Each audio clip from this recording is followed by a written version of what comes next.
Okay, hi. Now, I'm not telling everybody just to get rid of all their desires, not to have any aspirations or ambitions or anything. You can't, you can't help it anyway. So, yeah, anybody that says that, any teacher, get rid of all your desires, that means they haven't got rid of their desires. You see, otherwise you wouldn't say that because you know it's impossible. So my point here, my purpose to make this video isn't to tell you like don't have any desires because it's impossible. You're gonna have desires. It's part of the human game. But what I'm trying to point out and trying to help somebody realize is that notice notice how the whole thing works. You have a desire. I had a desire to get this okay, my own personal experience when I was I don't know, 18 something. Nah, probably 16. I wanted this 1971 Mustang Mach 1. You know why I wanted it? Because the engine was loud and it had flames on the hood and on the side of the car. You see, that was badass in my mind. I want that because I was imagining like I'm gonna pick up girls in it and I'm gonna drive fast and I'm gonna make the engine roar. See, that's why I wanted it, and that's what I did too. So I got this car. It was like a $500 car, and I paid like $3,200 for it because I wanted it, and it broke down all the time, and the mechanic loved me, and the little money that my dad left me when he died, I spent all that money on this car, and I ended up getting a bunch of trouble, you know. So I got this car, and man, I was high, super high when I got this car. I didn't even have a driver's license. I had to put it in my friend's name because he had a license. Because you have to have a license in order to register it, to have a title and license plate. I did that. This is another story. Later, he got mad at me, called the police, and said that I stole his car. And technically, he has the title, so And then the cops pulled me over, and then I went to jail, and it just that's another story. But I got this car, and I was super high for a short time, and this is the point. Then the high wore off. It doesn't matter how fast I drove it, and then I couldn't find all the girls I wanted to, that I was imagining that would get in the car and be like, whoa, yeah, you're cool. That happened a few times, but it didn't happen all the time. So the point is, this thing became more trouble than what it was worth. So this desire I had to get it and to enjoy it, it was short-lived. And then as I went through my life, I realized everything was like that. It's short-lived. What about the girlfriend you have, and then you have some trouble, and then you break up, and it's like the biggest, most intoxicating thing you can imagine is that she comes back, or vice versa if you're a girl, your boyfriend, and then you reunite, and then the physical intimacy and the sex is so good, it's this reunion, you thought it was over, and now you just, she goes from like on the scale of good looks, if she was a 6 or 7, now she's like a 10 plus, right? Because she's like back. And you're like, no, I really see now how much I love you, and I'm so glad you came back, and you really feel this, you really believe it. You're not making it up. Maybe some do. And then fast forward, and what happens? It's gone again. Then you're like, damn, good. I was delusional. What was I thinking? You see how we change? The mind's so fickle. So the point is, while you're still pursuing your desires and trying to get them fulfilled, because like I said, you can't stop that. You'll just look weird. You'll look like one of these aesthetics, like in ashrams in India, who they're just fighting to, they're just not going to give in to any desire, and they just try to meditate. And the whole time they're thinking about their desires. So you don't want to be like that. So what to do? How to overcome the desires? Because the fact is, desires make a very restless mind. When you have a restless mind, you're not in a sense of inner serenity. And at some point, we're going to realize this is the most important thing, and that's we get to a spot, that's all we want. Because all this cheap-lived euphoria that we find through pleasing our senses and through sense objects and getting desires met is just all temporary. That's the problem. If they weren't temporary, cool. You know, if you could get something, you want a car and you get it, and then you're just good forever. Okay, good. But see, God didn't work it out like that. He made it to where we get disappointed from everything in this play, so that then we seek the source from which we came. This is how it is. Now, it can take lifetimes to do that, but if you're watching this channel, this video, and it's resonating with you, then you must be on your way and pretty close. Otherwise, you just won't find videos like this, or books, or people talking like this. You're going to find people who are going to help you achieve your desires, how to manifest, use the semen retention to manifest, you see. So you guys are here, and I'm talking to you. And girls, I don't know how many girls actually see this channel. I'd like to get a comment from a girl. Just let me know if you're watching these videos. I think a few are, but I want to know. Like, you guys can leave comments too, and I'll address your questions.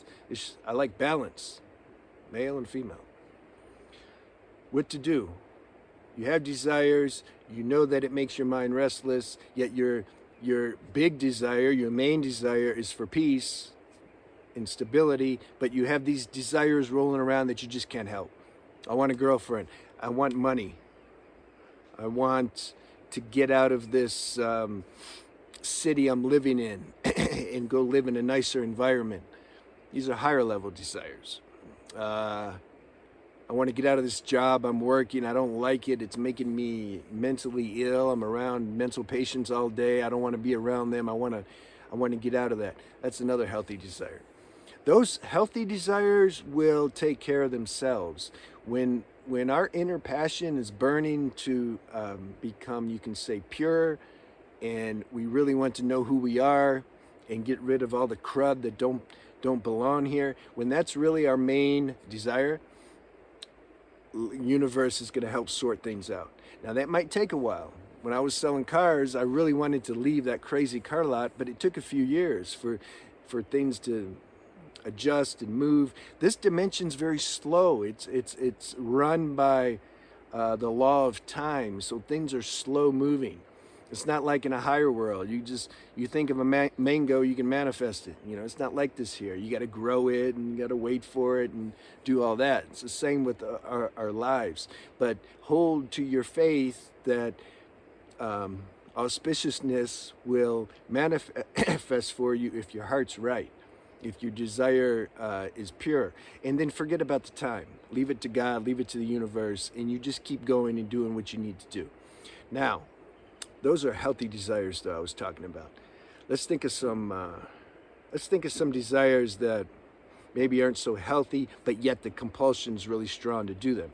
I got a good example. I lived in India for a few years. I met this authentic teacher.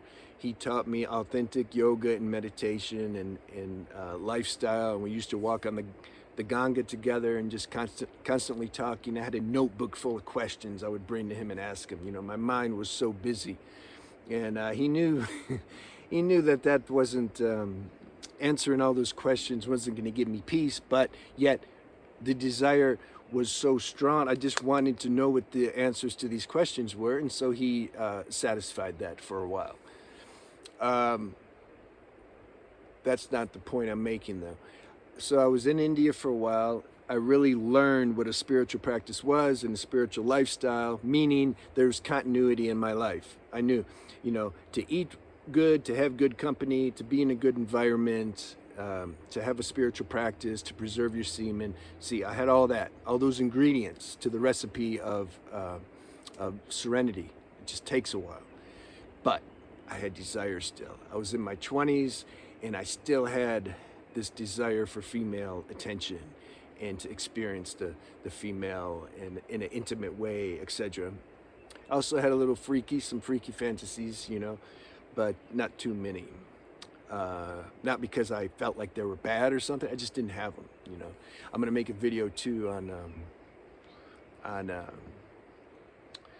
forgot the title. About why do some people do this kind of shocking sexual uh, um, perversion? Like, why do they do that? The answer is to get they need a stronger dopamine hit, but that's another video. So I have my spiritual practice now. I feel good. I'm like, yeah, I got the answer. I know how to make it in life and how to become enlightened. I don't like those words, but I'm using them. So here's what happened. I left India. I went to Thailand because my neck was still bothering me. I still had physical issues. And I wanted to go find some body work, some healers. And I knew Thailand was notorious for their massage and body work and all that. They're also notorious as sex tourism. Okay, that was in there too somewhere. But I didn't want to pay attention to that. I was like, no, I'm going for healing.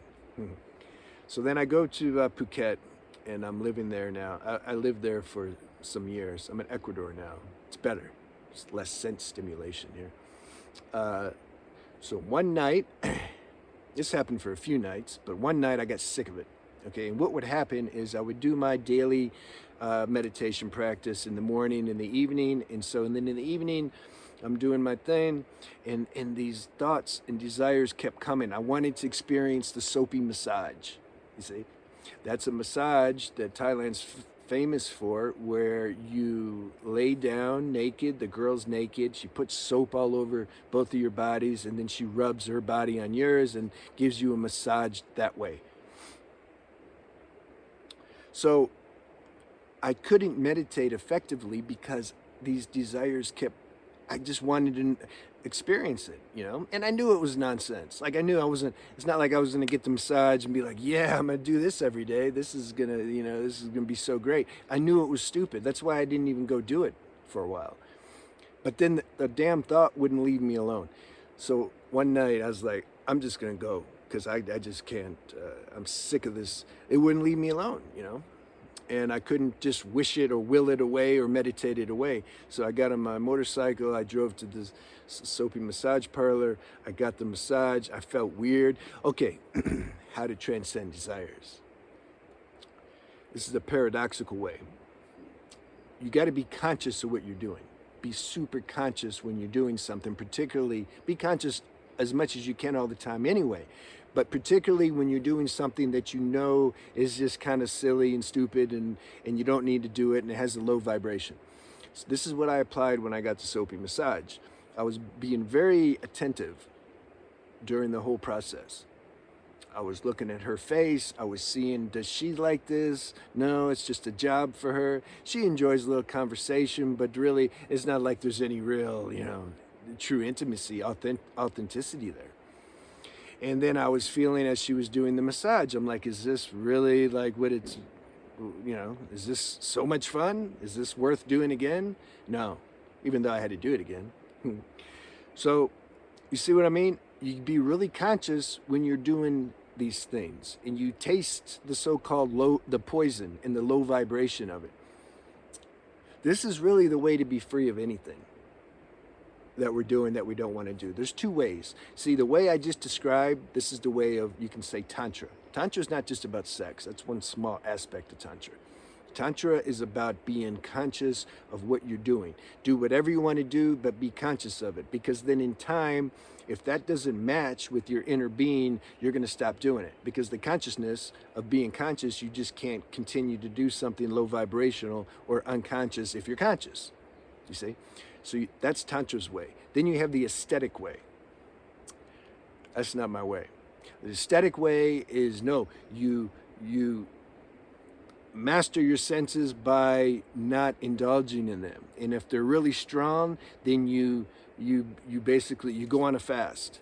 You give yourself some punishment because you don't want to feel the pull of these senses. You want to master them, and then people can get into mutilating their bodies, etc., or just making themselves meditate for hours. Doesn't matter. You're gonna beat this thing. This is their way. I've never seen that successful in anybody. I'm not saying it doesn't work, but I'm saying I've never seen it. And I've been in ashrams and I've met these people, particularly in India, and they're very fragmented. They don't have unity. They're living according to concepts and ideas, spiritual ideas, but yet their karma in their body and mind won't let them do that. But they're resisting it, you know. That's why my definition, I've coined this, I think, is paradoxical sadhana. Somebody that really wants to have sex, but they know it's nonsense. They're trying to purify themselves. They're trying to transcend the sexual instinct, but yet they really want to have sex. Sometimes I'd tell those people, just go get some girls, lock yourself in a room, and just have sex till you throw up. Just done with it, you see? And pay attention when you're doing it. You see, when you pay attention, you become conscious. This experience is going to integrate into your, you could say, chakras or energy body. That the memory of this is going to be deeper than just in the mind. The mind's not enough. Because we can rationalize all day, like, I don't want to do this, this isn't good for me, but yet the desire to do it's still there. This is the contradiction that we got to work out. So that's my advice on how to transcend desires. Is some desires you can just look at. You can just put on paper even. Like, I wanted to be a motorcycle racer. I wanted to race sport bikes, you know, when I was a teen or something. I wrote it down. I started figuring out how much damn money it would cost. You need a sponsor, and I don't know how to fix these things or nothing. And then it just somehow sanity dawned on me, and I was like, I don't want to do this. You know, and that's it. The desire was finished. It never bothered me again. There's some other desires, like with the girls, you know, wanting to experience, like I wanted to experience when I did plant medicine for a while. When I discovered that, I wanted to meet a girl who I was really compatible with and we had good chemistry with, and she was also a medicine sister. So then we could enjoy medicine together, and because medicine can make you very open and very vulnerable, and if you're doing that with the person you love, then whoa, that's even better. And it's true. So that desire I had to experience, and I manifested it. It came, and it was really nice, but it's duality. It can get really negative also, but that's a relationship. A relationship video, and this is about transcending desires. So I had to experience that. Now that I've experienced that, it's I don't have any. I'm not hungry for that at all. I'm actually not hungry for anything related in the sexual department or intimate relationship department, because I'm fully satiated there. If I was to never have sex again, it's totally okay, because I've done it. I haven't done it a lot, but when I have done it, it's been meaningful. And I've paid attention. Again, back to the point. Be conscious when you're doing these things. A lot of people, girls, guys, it doesn't matter. They're very attached to having sex. It's more in the mind. It's more, I've touched on it before, the anticipation of doing it. You know, it's like the mind makes it into this big thing. Oh, if I can have sex with this person, this is going to be awesome. Okay, if you do have sex with that person, pay attention when you're having sex. How awesome is it? Are you even paying attention to how she looks? Does it even matter anymore when you're laying in bed in the dark and you're naked? Are you even thinking about how she looks? Does that even matter? No, it matters when she's outside and you've never talked to her and she has clothes on. Then the mind fantasizes. Whoa, now that would be, you see, we got to catch the mind out with all its illusion that it creates and fantasy and all that. That's why I'm saying be conscious, okay? And then if you have desires, some just shrug off. Now, if you got, you know, like one guy was telling me, I was working with him, and he's like, well, bro, my desire is I want to go shoot heroin in a hotel with a couple Thai hookers, and should I go do that? No, you shouldn't.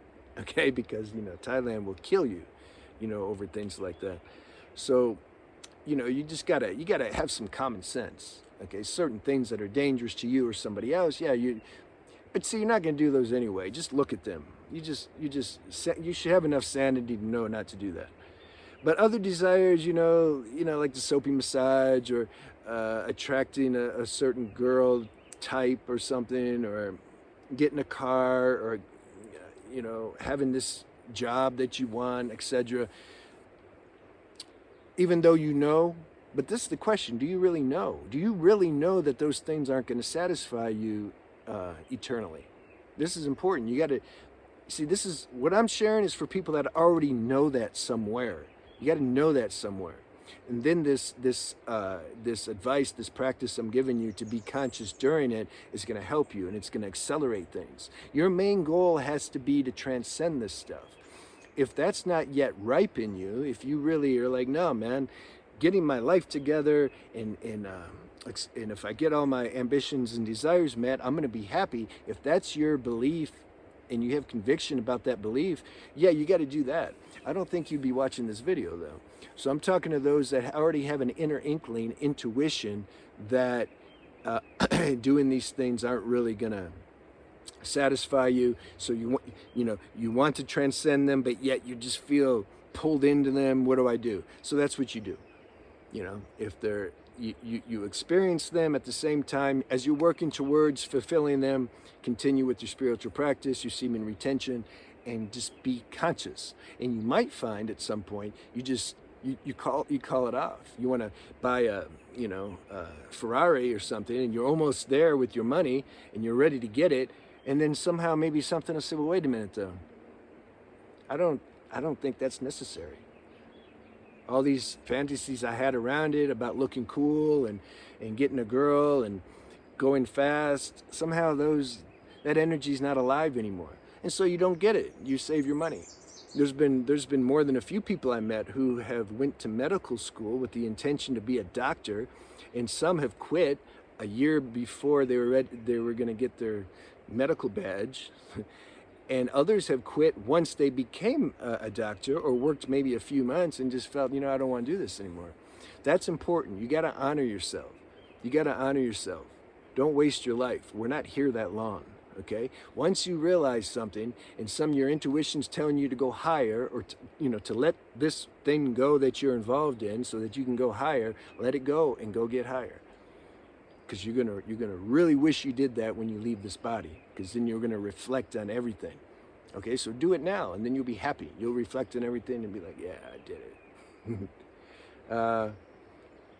it. People want to, like, for example, I'm making YouTube videos because I like it. I enjoy sharing my experience with people who can resonate with it. The universe makes me do it. I have to do it. I put it off for some years actually, because I knew once I got involved, I'm gonna keep doing, for the rest of my life. So it was a responsibility, and I knew people were gonna contact me and I'd have to talk to them, and so I somehow was trying to avoid that until I just couldn't anymore. I just had to do it. Okay, so I feel my motive for making these videos are authentic. But you look on YouTube, this is just another example I'm giving about authenticity. You look on YouTube, there's many people, they're trying to make videos, their whole way they structure the title and the video and everything else is to get views. They want views, right? Why do you want views? So then you maybe can become part of the partner program, and you can get money now, you can make money, or you'll, maybe it just satisfies your ego, like, yeah, got a lot of views, or, you're getting famous, you're riding off that high of being famous. That's why I became an actor. I was really good at it, but I didn't enjoy it. I didn't like the scripts or anything. I just I wanted that. But then that got old. It's another example that we have to, I knew I wasn't going to be an actor, like a lifelong actor, but yet I just wanted to do it. I needed to do it at the time. And so I did it. That desire burned out, and I left it, and I'm glad. So you got all these, one has to check their motives. Why are you doing what you're doing?